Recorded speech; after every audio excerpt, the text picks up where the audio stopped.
Halo guys, assalamualaikum. Balik lagi di channel IQ Saham. Pada video ini kita akan bahas 10 saham yang di-request oleh teman-teman di kolom komentar. Dan sesuai janji saya kemarin, kita pun akan bahas tips untuk meminimalisir resiko dan bagaimana caranya mengembalikan kerugian setelah kita melakukan cut loss. Sebelumnya disclaimer on, ini bukan ajakan jual beli saham. Jadi sudah banyak ya requestan saham yang masuk di kolom komentar, tapi kita akan fokus membahas saham-saham yang teman-teman masih floating loss alias masih nyangkut ya di saham-saham tersebut. Dan untuk teman-teman yang request karena sedang mengincar saham lainnya, nah silahkan teman-teman tonton saja video kita kemarin ya terkait 8 saham rutin dividen yang berada di dalam fase akumulasi. Jika ada saham yang menarik, silahkan teman-teman pantau dan masukkan ke dalam watchlist teman-teman. So langsung saja kita bahas guys ya. Untuk komentar pertama itu dari Kak Erin. Min, aku kena di pucuk ya saham Medco, Indi, Pewon, ADMR, dan juga Akra. Tolong kasih pencerahan dong gitu ya. Lalu ada dari Kak Habibi, Kak, aku nyangkut di BRI, harus gimana nih, tahan apa jual? Nah, untuk saham BRI nanti kita akan bahas ya di akhir video. Yang pertama kita ke Medco dulu guys ya. Medco ini untungnya di hari Jumat lalu itu ada kenaikan ya 0,4% di Rp1.230 per saham, dan ada akumulasi juga guys ya, terutama dari OD 13,3 miliar dan juga CC 1,8 miliar. Meskipun investor asing masih net sell 8,8 miliar, tapi ada akumulasi nih dari investor domestik. Apakah domestik bisa menaikkan harga saham Medco? Bisa saja guys. Tapi memang kenaikan Medco ini biasanya sangat dipengaruhi ya oleh tren dari harga minyak dunia. Ketika harga minyak dunia mengalami kenaikan, maka biasanya saham Medco juga bisa naik tinggi ya. Seperti yang terjadi di sekitar bulan September lalu guys ya. Saham Medco ini bisa naik ya karena harga minyak dunianya sedang mengalami kenaikan ya, alias sedang bullish juga seperti itu. So untuk Medco memang ini saham yang bagus, dan jika teman-teman ya yang nyangkut di Medco tidak mau cut loss, teman-teman tinggal melakukan averaging down saja, karena itu adalah sebagian dari meminimalisir resiko dan juga dari resiko itu sendiri gitu guys ya. Ketika teman-teman memutuskan membeli saham Medco dan tiba-tiba harga sahamnya turun dan teman-teman nyangkut, maka yang harus teman-teman lakukan pertama kali adalah melihat apakah sudah ada akumulasi atau belum. Nah, kasus Medco ini dia sudah ada akumulasi guys. Jadi, saya rasa sudah oke ya untuk teman-teman lakukan averaging down di bawah Rp1.250 per saham. Kembali lagi disclaimer on, dan ini saham bagus, jika teman-teman tidak mau cut loss juga tidak masalah, seperti itu. Tapi kadang banyak investor yang dia tidak tahu gitu ya, asal beli aja, atau dia dengar dari grup atau dia dengar dari orang lain gitu, oh saham ini bagus, padahal sudah ketinggian. Nah, lalu harga sahamnya turun, tiba-tiba dia menjadi ragu dari yang tadinya yakin ya karena dia mendengar dari orang lain, tapi tiba-tiba ragu dan dia terkadang langsung impulsif gitu ya, langsung cut loss. Nah, itu kan sebenarnya apa ya, akan menggerogoti modal kita, dan strateginya terkadang juga tidak tepat gitu ya, dan karena dia juga tidak tahu ini saham apa, apakah dia bagus perusahaannya, apakah dia bayar dividen gitu ya, bagi dividen atau tidak. Nah, itu kan perbedaan strategi yang dilakukan pun pastinya akan berdampak ya terhadap psikologis kita, terhadap mental kita, dan juga terhadap uang kita tentunya. Nah, jadi nanti kita akan bahas guys ya bagaimana caranya kita identifikasi untuk minimalisir resiko dan saham-sahamnya seperti apa gitu ya. Dan gimana caranya kita bisa mengembalikan kerugian setelah cut loss. Selanjutnya Akra. Akra juga sama ya seperti Medco, tapi ini lebih menarik. Saya rasa lebih cepat dia bisa naik dibandingkan Medco. Karena dewan atau direksi komisioner dari Akra ini dia akan dikasih jabatan guys oleh Bapak Presiden Prabowo Subianto. Ya teman-teman bisa cek saja, komisioner Akra akan mendapatkan jabatan di DEN gitu ya. Nah, silahkan teman-teman googling lah, nanti dibaca-baca gitu ya. Karena kita lihat Akra ini sempat beberapa kali naik 4% lebih ya. Pada tanggal 5 November naik 4,6%, lalu kembali turun ya di tanggal 6 dan tanggal 7-nya. Lalu kemarin hari Jumat tanggal 8 itu naik lagi 4,96% disertai dengan akumulasi. Jadi meskipun akumulasinya dari domestik, tidak menutup kemungkinan Akra dan Medco juga bisa naik lagi seperti itu. Jadi ketika sudah ada tanda bullish reversal seperti ini, maka ini adalah waktunya averaging down ya. Meskipun mungkin teman-teman tidak dapat di 1.300-an nih untuk Akra. Ya, pasti kalau yang sudah jago di saham, saya yakin lah teman-teman dapat di 1.300. Tapi untuk teman-teman pemula pastikan dia mantau dulu nih. Ibarat orang mau nyebrang, dia lihat kanan kiri dulu. Udah aman belum nih ya gitu. Nah, ini sudah cukup aman saya rasa ya, karena sudah ada akumulasi yang masuk guys. So untuk Akra, teman-teman yang mau averaging down, saya rasa di bawah 1.400 ini masih oke. Tapi jika dapat di harga 1.300-an ya guys ya, 1.300-an ini akan lebih bagus lagi. Jadi karena Akra juga dia rutin bagi dividen ya dengan yield yang lumayan, jadi saya rasa Akra ini sangat bagus untuk di averaging down, dan semoga nanti teman-teman bukan hanya bisa BEP tapi bisa cuan juga gitu ya ketika average teman-teman bisa diturunkan. Selanjutnya Indi. Nah, Kak Erin ini nyangkut tadi di Indi ya. Untung Kak Erin nyangkut di Indi. Ini Indi masih bagi dividen guys di tahun 2024. Berbeda dengan Harum gitu ya. Harum malah tidak bisa bagi dividen ya karena ya keperluan bisnis lah. Untuk Indika Energy kita lihat mulai mendekati zona support di MA 150 ya di sekitar 1470-an. Untuk supportnya di 1430 sampai 1450. Jadi untuk Indi ini lebih baik wait and see dulu ya, tunggu dia antara jebol support atau dia akan mantul. Nah itu kan harus kita analisa dulu ya bullish reversalnya seperti tadi Akra dan juga Medco. Meskipun Akra Medco ada potensi kembali sideways yaitu wajar, tapi karena kita sudah melihat adanya akumulasi, saya rasa itu lebih baik ya dibandingkan dengan Indi yang kita lihat asingnya masih net sell 1,2 M dan belum ada akumulasi. Jadi untuk Indi, untuk averaging down, lebih baik teman-teman tunggu saja guys ya di sekitar MA 150-nya, siapa tahu dia jebol. Dan teman-teman juga bisa tunggu di sekitar 1.300-an ya untuk di support keduanya untuk Indika Energy. Untuk Pewon ini juga saham properti yang bagus sebenarnya. Tapi kita belum melihat adanya akumulasi guys. Meskipun sudah ada sideways ya, tapi belum ada akumulasi. Dan dia juga sudah ada oversold juga atau jenuh jual juga. So kalau misalnya kita lihat asing ya, ini sebenarnya sudah mulai cicil-cicil tapi belum ada akumulasi yang signifikan.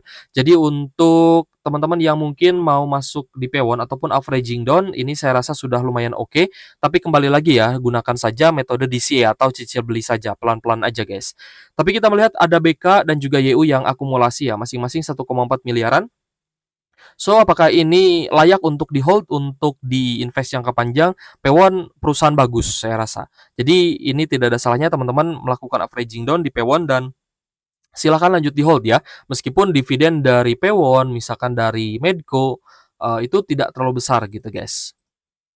Selanjutnya ADMR. Nah, ini permasalahannya guys. Ketika teman-teman tidak tahu ya saham yang teman-teman sedang beli, ya maka teman-teman nantinya akan mencari pembenaran gitu ya. Dan ketika teman-teman melihat kenyataannya, oh ternyata ADMR ini nggak bagi dividen ya. Dan kira-kira kapan naiknya itu kan sebenarnya belum ada kepastian ya. Meskipun di hari Jumat lalu kita lihat ada kenaikan 2,5% dengan akumulasi besar. Ya semoga saja bisa naik gitu ya. Jadi teman-teman yang nyangkut di ADMR nanti ya bukan hanya bisa BEP tapi bisa cuan juga. Akumulasinya dari asing 6,9 miliar dari ZP, NIEU, TP dan juga BQ. Tapi teman-teman bayangkan jika tidak ada akumulasi dan harga saham ADMR-nya terus mengalami penurunan. Dan ternyata untuk di averaging down pun tidak bagi dividen. Ya kembali lagi ini termasuk saham yang bagus sebenarnya. Tapi ya ada tapinya.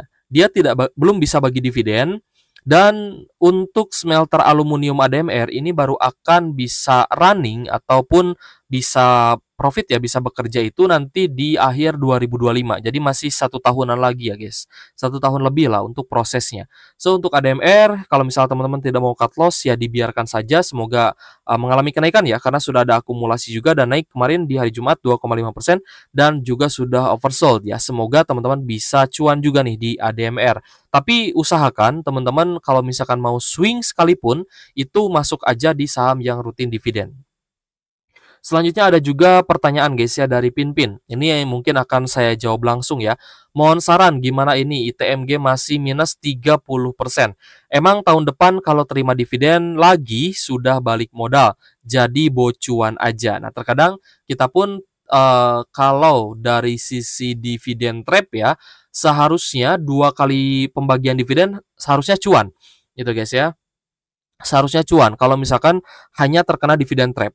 Tapi kalau misalkan kita belinya ketinggian ya guys ya, ini minus 30% saya rasa wajar di ITMG karena ITMG itu sempat naik ke 45.000 ya pada tahun 2022 lalu. Jadi solusinya gimana? Solusinya ya terus averaging down. Dengan estimasi seperti ini guys, ketika teman-teman averaging down di saham yang rutin dividen termasuk ITMG, nanti jumlah lot teman-teman semakin banyak tapi average-nya semakin turun. Nah, Nah, ini yang perlu teman-teman perhatikan. Jadi cuannya dari mana, Kak? Cuannya ya dari dividen saja, gitu ya, alias teman-teman melakukan dividen investing. Dan kalau misalkan mau trading, pastikan dipisahkan ini ya, portonya. Ya jangan disamakan guys, porto untuk dividen investing dengan porto untuk trading gitu ya. Nah, ini kan kalau misalkan tahun depan dapat dividen katanya dia impas gitu ya, bocuan gitu ya. Tapi kalau menurut saya sih lebih baik di-hold ya, Kak, lebih baik di-hold saja. Nanti kalau misal sudah dirasa cuan dari dividen interim ataupun dari kenaikan harga sahamnya lagi, nah barulah Kakaknya bisa take profit seperti itu. Saya nyangkut di BBCA di harga 10.875. Kapan kembalinya? Nanti kita bahas BBCA di akhir video ya, termasuk BBRI juga. Tolong bahas SMGR Kak, nyangkut di 5.750. Nah, ini SMGR, guys. Menarik ya. 5.750 berarti bukan di kenaikan kemarin ya, karena kemarin itu naik hanya sampai 4.600-an saja. Jadi saya rasa dia nyangkut di SMGR itu sudah lumayan cukup lama gitu guys ya. Jadi ketika turun gitu guys, ketika downtrend gitu ya, mungkin dia nyangkut di 5.700-an. Nah, mungkin dia beli di sini ya. Kemungkinan dia beli di bulan Maret ya, sekitar bulan Maret, lalu ada sedikit kenaikan, tapi dia tidak take profit di 5.900, tapi harga sahamnya malah lanjut turun lagi. Nah, ini kan terkadang juga menjadi dilematis guys ya. Mungkin teman-teman juga merasakan gitu ya, ketika kita ada sedikit cuan dan tidak kita TP, harga sahamnya malah turun lebih dalam lagi. Itu juga terkadang menjadi dilematis ya di investasi saham. Oke, jadi nyangkut di harga tinggi untuk SMGR. Nah, seharusnya kemarin itu rutinin aja ya, averaging down di area low 3.400, sini juga 3.400, ya lalu dia ada sideways dan dibawa naik lagi ke 3.700 untuk area higher low-nya dan tiba-tiba naik ke 4.500-an. Jadi kalau misalkan nyangkut di berapa tadi guys? Nyangkutnya di 5.700, kalau misalkan rajin averaging down seharusnya sudah bisa turun average-nya dan ketika ada kenaikan nanti bisa take profit gitu ya. Untuk SMGR untungnya di bulan Mei 2024 ini masih bisa bagi dividen, tapi kinerja pada tahun 2024 ini kurang oke. Jadi apakah SMGR kedepannya bisa bagi dividen kembali? Saya rasa bagi dividen pun akan kecil. Jadi untuk teman-teman yang mungkin kurang yakin dengan SMGR, kalau mau cut loss sebagian ya nggak masalah juga gitu ya. Itu kan karena kebutuhan tiap orang kan berbeda-beda. Tapi jika teman-teman masih kuat hold gitu ya, silahkan lanjuti hold karena kita melihat program dari presiden baru kita yakni Prabowo Subianto ini cukup bagus ya terkait membangun 3 juta rumah dalam 1 tahun. Itu saya rasa program yang bagus ya untuk SMGR dan semoga nanti bisa dinaikkan kembali. Untuk akumulasinya sih ada sedikit akumulasi ya, terutama dari domestik ya, KZ, PD, AT, dan juga SQ, asingnya overall memang masih ada net sell 1,4 miliar. So, akumulasinya memang belum terlalu besar, tapi semoga SMGR bisa kembali naik ya, dengan beberapa sentimen positif, meskipun kinerjanya kurang bagus sebenarnya. Tapi karena sudah oversold, ya kita harapkan SMGR bisa naik ya, karena sentimen tadi. Kita lanjut, Pak, nyangkut di games di 12.200 pantauannya harus gimana? Nah, untuk games ini dia kan karena rutin bagi dividen ya. Kalau nyangkut di 12.000 ya tadi, 12.200 sih masih dekat sebenarnya. Masih oke untuk di averaging down ya, teman-teman nggak masalah ini games untuk di AVG down silahkan ya, karena dia itu rutin bagi dividen dan semoga nanti ketika rilis kuartal 3 games juga bisa kembali bagi dividen. Jadi untuk games ini memang selain sentimen dividen ya yang bisa menaikkan harga sahamnya karena memang banyak kepentingan dari induk usahanya untuk games ini bisa bagi dividen. Jadi saya rasa aman ya untuk teman-teman tambah muatan di games. Untuk game sendiri memang belum ada akumulasi dan kalau misalkan mau tunggu di dekat support ya di 10 ribuan pas gitu ya. Teman-teman juga nggak masalah ya, silahkan tunggu di 10 ribuan pas. Siapa tahu dikasih harga yang lebih murah.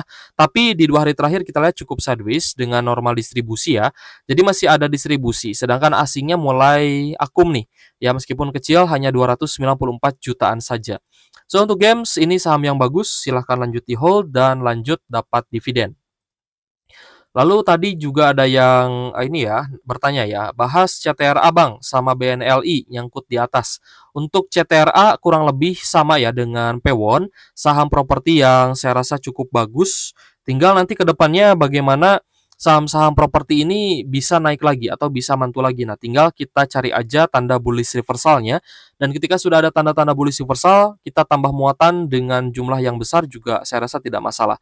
Nah, sedangkan untuk BNLI akan kita bahas ya. Untuk BNLI di hari Jumat lalu ada kenaikan 2,3% meskipun masih ada distribusi dari domestik, tapi asingnya sudah mulai masuk ya, sekitar 7,9 jutaan aja. Sebenarnya tidak terlalu besar ya. Net buy-nya 7,9 juta.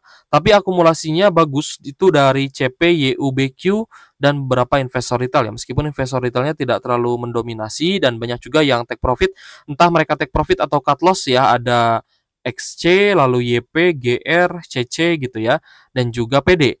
Sedangkan XL kita lihat masih akumulasi guys. So, untuk BNLI, kalau misalkan kita lihat dari kinerja dan fundamentalnya, ini saham yang bagus sebenarnya. Dan malah saya melihat ini ada potensi untuk bisa go private gitu ya. Tapi entahlah nanti ke depannya apakah Bank Permata ini akan go private atau tidak ya. Tapi yang dapat kita pastikan adalah BNLI ini dia saham yang rutin dividen.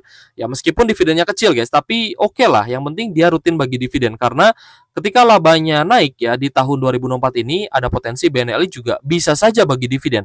Karena yang akan dapat dividen terbesar dari BNLI adalah induk usahanya gitu guys ya. Dan porsi masyarakatnya sangat kecil untuk BNLI ini. Jadi memang kurang liquid ya, memang kurang liquid. Jadi teman-teman yang modal besar mungkin tidak akan menyentuh saham ini, dan untuk yang nyangkut saya rasa saham seperti ini akan mudah sekali untuk dinaikkan. Jadi tinggal tunggu saja gitu ya. Tinggal tunggu saja, mau averaging down silahkan ya. Pokoknya skemanya dianggap simple aja guys. Kalau turun ya kita averaging down, nanti naik ya semoga BEP, ataupun kita bisa take profit dengan cuan gitu ya. Seperti itu guys. Jadi untuk BNLI ini saham yang bagus sebenarnya. Selanjutnya tadi saya pun bahas BBRI dan BBCA ya. Untuk saham-saham big banks, kita melihat memang masih ada net sell yang besar dari asing ya, dan memang untuk seasonality di bulan di bulan November itu probabilitas kenaikannya kecil. Jadi anggap saja bulan November ini memang jadwalnya saham-saham big banks dan IHSG itu turun. Ya, anggap saja memang ini jadwalnya mereka turun, anggap saja ini jadwalnya kita beli gitu guys ya. Jadi kalau misalkan mau cicil beli ya ini adalah waktunya guys, bukan kemarin ya. Kalau di bulan Oktober kemarin ketika dia naik itu bukan saatnya cicil beli. Ya ini khusus ya untuk yang invest jangka panjang. Tapi untuk yang trading ketika naik itu adalah waktunya take profit. Ya ketika turun ini adalah waktunya beli. Dan kembali lagi teman-teman yang mungkin masih nyangkut di saham-saham big banks, ya waktu ini adalah waktunya untuk kita membeli sebanyak-banyaknya saham bagus di harga terdiskon. Ya untuk harga average atau harga rata-rata akumulasinya, ya teman-teman bisa lihat ya. Kemarin saya juga sempat bahas juga video di hari Jumat lalu untuk hari Senin ya. Itu untuk BBCA di 9.800 ya, lalu ada di 9.300 dan level 9.000 untuk zona supportnya. Sedangkan BBRI juga sudah sempat kita bahas ya sebenarnya di hari Jumat kemarin, ya tinggal teman-teman dicek saja videonya. Itu di 4520 ya guys ya, 4520 closing kemarin ini sudah masuk ya di zona pembelian pertama. Lalu zona pembelian kedua itu di 4.350 dan selanjutnya di 4.100-an. Nah, ini kita menjadi tiga support kuat ya, agar teman-teman nanti bisa mencari di mana zona bullish reversalnya. Kalau misalkan ada reversal di sekitar 4.350, ya berarti di 4.300 sampai 4.400 ini kita beli ya guys ya, di area sini kita beli dengan nominal yang lebih banyak lagi. Jadi tidak nunggu sampai di 4.100-an ya jika sudah ada tanda-tanda bullish reversal seperti itu. Terakhir kita akan bahas juga cara untuk mengembalikan kerugian ya setelah kita cut loss. Jadi gini guys. Nah, di sini kita baca dulu ya. Boleh bahas ISAT Kang ya, support atau best price untuk masuk di harga berapa? Makasih gitu ya. Untuk ISAT sudah saya bahas ya di channel Invest Saham. Ya silakan teman-teman bahas ya. Karena kemarin kita membandingkan juga antara Telkom, ISAT dan juga XL ya, sekaligus kita bahas juga Danantara. Nah, ini ditunggu yuk video yang pindah emiten CL terus pindah gitu ya.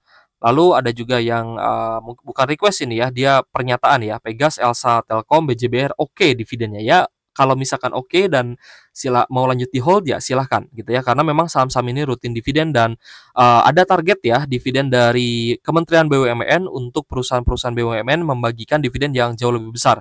Nah, kembali guys, kita bahas ya bagaimana cara mengembalikan kerugian setelah kita cut loss ya. Kita ambil contoh apa ya, BNLI aja deh ya. Sorry, SMGR aja deh, SMGR.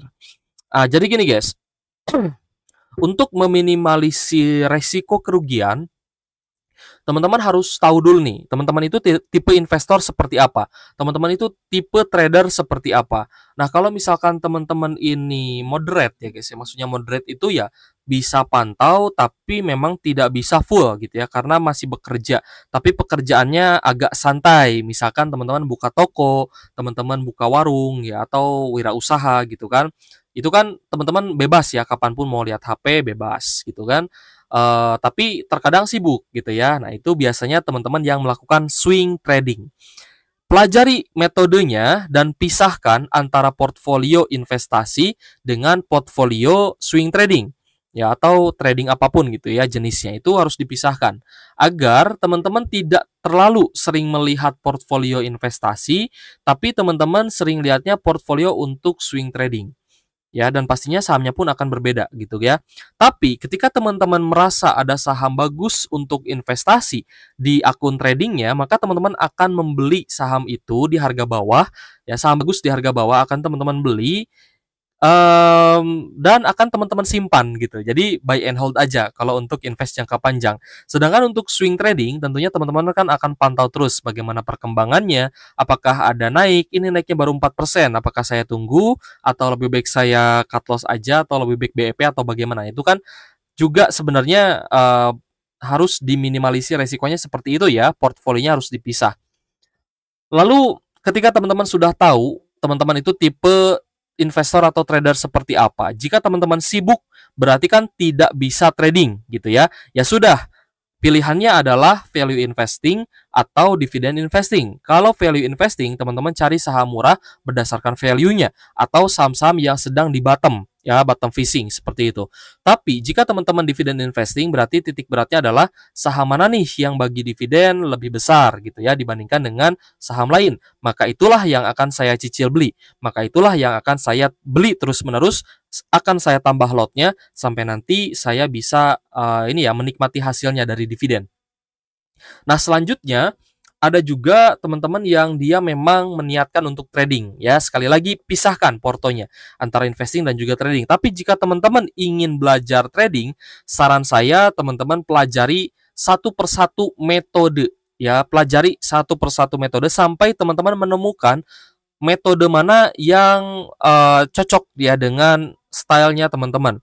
Misalkan seperti ini di SMGR ya, misalkan di SMGR saya beli ya misalkan di 4.000 gitu ya. Saya beli di 4.000.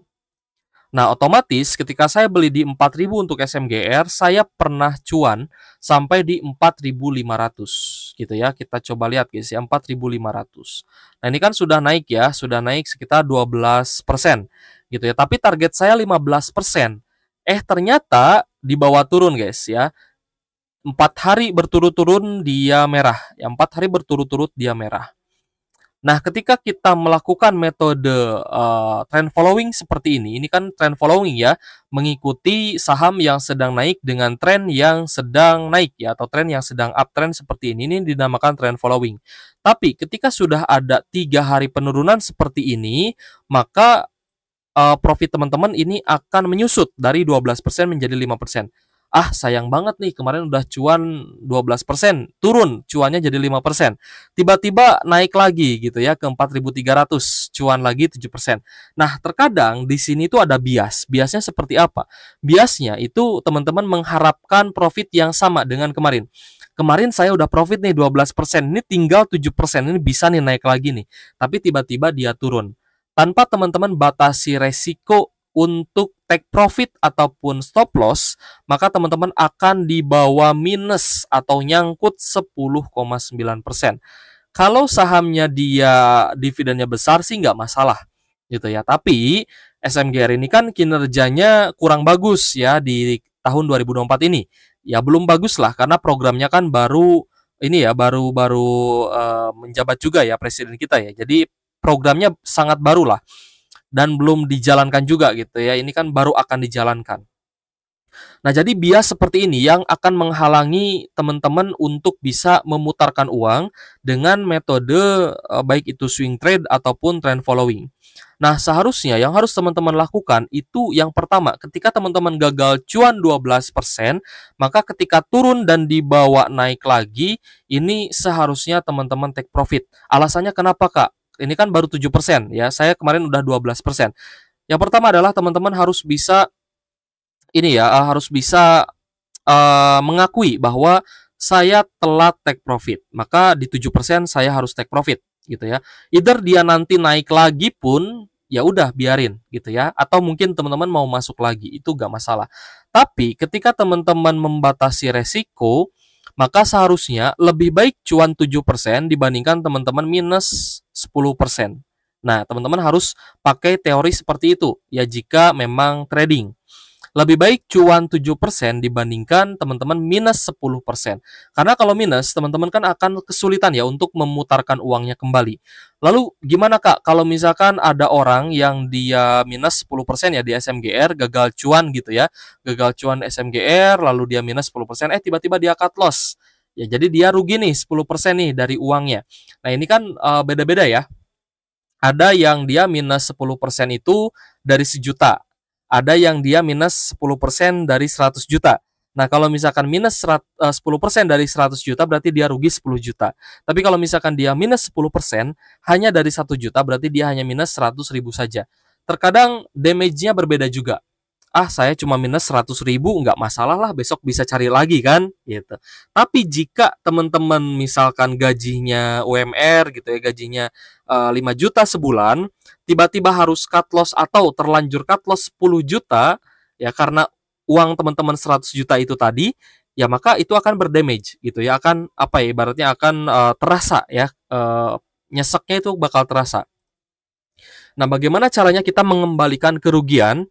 Ya, kita rugi nih di saham SMGR nih. Anggaplah SMGR itu adalah saham yang FOMO aja. Anggaplah SMGR itu adalah saham yang dia memang kinerjanya nggak bagus gitu ya dan potensi kenaikannya kecil. Anggaplah seperti itu, misalkan.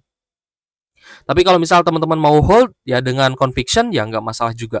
Tapi ini ceritanya cut loss ya, sudah terlanjur cut loss karena takut, karena ragu, karena kurang paham dengan emitennya. Ketika teman-teman sudah terlanjur cut loss seperti itu, maka yang harus teman-teman perbaiki adalah berarti kan modal yang kemarin cut loss itu kan dia minus 10% ya. Kita kasih contoh aja minus 10%. Bagaimana caranya mengembalikan kerugian 10% itu? Gampang. Tinggal teman-teman pindahkan uangnya, ya uang modal yang kemarin sisa 90%, teman-teman pindahkan dan teman-teman mencari saham bagus yang sedang terdiskon. Itu aja sebenarnya. Kalau bicara kan gampang, tapi kalau praktek itu kadang harus dengan conviction yang kuat. Jadi cari saham mana, either itu dividennya besar, atau dia terdiskon dan punya potensi untuk naik gitu ya, yang bisa mengembalikan kerugian 90% tadi, kalau bisa berbalik untung, jadi 30%. Nah, itu harus teman-teman lakukan. So, saran saya, jika teman-teman minus 10% di SMGR ya, maka yang bisa mengembalikan kerugian teman-teman itu adalah saham-saham yang perusahaannya bagus, yang fundamentalnya bagus. Kita kasih contoh aja misalkan BBRI. Nah, BBRI ini jika teman-teman masuk di harga sekarang ya, ini anggaplah teman-teman belum punya dan mau mengembalikan kerugian dari SMGR tadi yang 10%. Jika teman-teman udah cut loss, lalu teman-teman beli BBRI di harga sekarang, maka potensi dari kenaikan harga sahamnya ini minimal ya sampai resisten sebelumnya di 5.500 itu 22%. Ini kan udah ada kembali modal gitu guys ya. Sudah oke lah. Plus teman-teman juga akan dapat dividennya. Nah, inilah yang saya lakukan ya guys ya ketika dulu ya guys ya, sudah lama sekali saya bagaimana caranya mengembalikan kerugian dari trading gitu ya, dari trading di saham-saham yang mungkin gorengan gitu ya, saham-saham yang kurang bagus, uangnya itu saya pindahkan ke investasi, tapi tetap saya pisahkan gitu ya. Ini untuk mengembalikan kerugian, jadi akan saya hold sampai dia naik. Dan tentu saja catatannya saham bagus, rutin bagi dividen, dividennya juga besar, dan ada potensi kenaikan yang tinggi dari saham tersebut. Seperti itu guys. Itu guys ya, tips yang bisa saya sampaikan ke teman-teman. Ya saya rasa ini durasinya sudah cukup panjang, tapi memang itu waktu dulu sudah saya praktekkan. Kalau sekarang gimana Kak?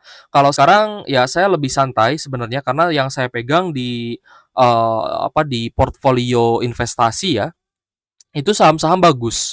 Jadi kalau misalkan merah pun ya saya nggak ada masalah gitu ya. Bahkan saya mau beli lagi gitu ya. Bahkan saya mau beli lagi saham-saham bagus di harga terdiskon dengan dividen yang besar, saya mau beli lagi gitu ya. Jadi tidak ada masalah jika kita invest jangka panjang, seharusnya kita lebih santai. Tapi jika teman-teman memutuskan untuk trading, nah itu harusnya teman-teman disiplin dan juga tahu batasan.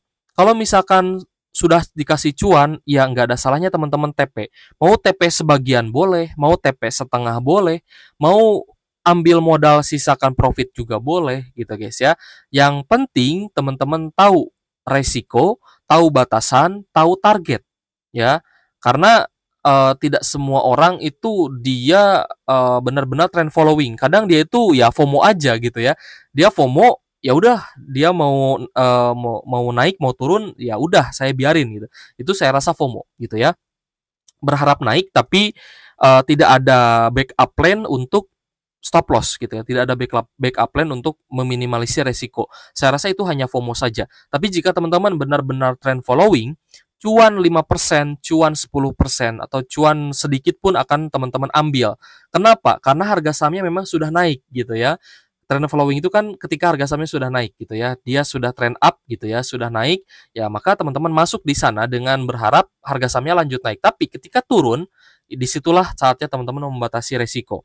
Untuk trend following, biasanya saya risk and reward-nya ya, untuk stop loss-nya sekitar 3-4%, itu langsung saya stop loss. Saya anggap saya salah masuk ya. Misalkan saya trend following nih, ya di SMGR. Lalu ketika SMGR-nya tiba-tiba turun, saya minus 3%, 4%, itu langsung saya cut loss. Langsung saya cut loss, tapi kalau misalkan saya yakin dia akan naik lagi, ya udah saya tunggu swing low-nya aja. Ya entah dia akan menjadi area higher low atau dia akan terus turun ya sampai di bottom gitu ya. Ya udah saya biarin aja, yang penting modal saya hanya minus 3% gitu ya. Cara mengembalikan kerugian gimana? Ya udah cari saham lain yang berpotensi naik lagi, seperti itu. Jadi minus 3% menurut saya sih tidak masalah daripada minus 10%. Tapi rewardnya ketika dia nanti lanjut naik lagi, saya bisa take profit bahkan di atas 10% gitu ya. Ya yang penting di atas dividen perbankan lah, saya rasa sudah oke. Oke guys, jika ada pertanyaan ya kembali silahkan tuliskan saja di kolom komentar. Terima